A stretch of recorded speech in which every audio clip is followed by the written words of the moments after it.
One thing that can be really exciting when you have a microscope is to see what's going on in the mouth of your client, particularly in those gum pockets, which can be home to critters they don't want. Why? Because it's not just what they can do to gums and teeth, but what they can do when they move into the brain, like, make people very forgetful. Mouth bugs and the connection to memory and Alzheimer's. That's what we're going to be talking about in this segment of Exploring the Microcosm.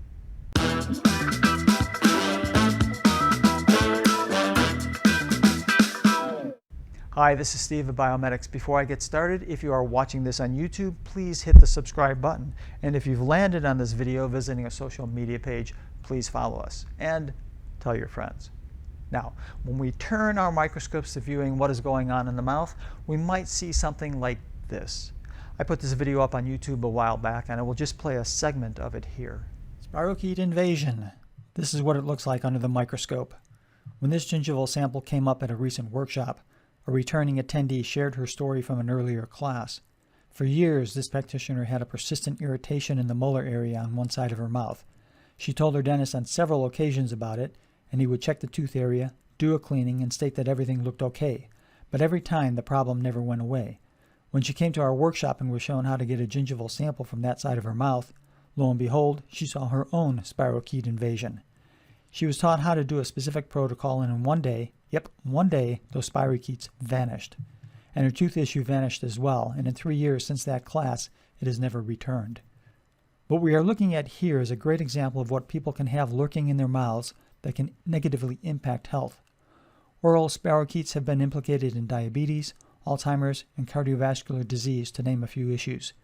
If you're a healthcare practitioner and you don't have one of these tools at your disposal, you'll never know what you might be missing with your client's health.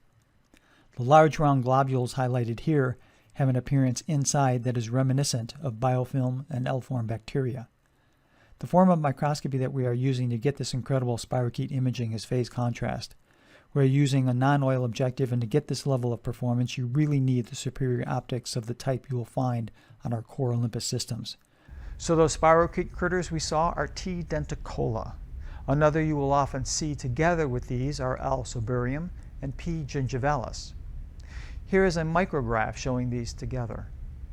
You see the L. soburium bound to the T. denticola spirochetes, along with the outer membrane vesicles of P. gingivalis.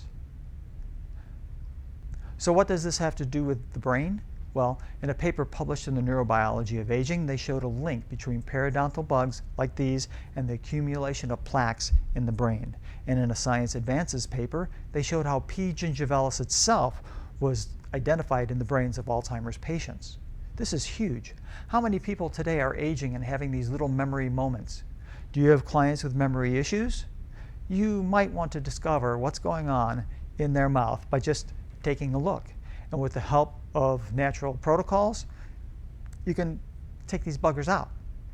Brushing the teeth doesn't do it. And while you're at it, help your clients discover things that can potentially clear out the plaque in the brain. If you've landed on this video on our blog, you'll find the references and more discussion on these things below. Thanks for watching.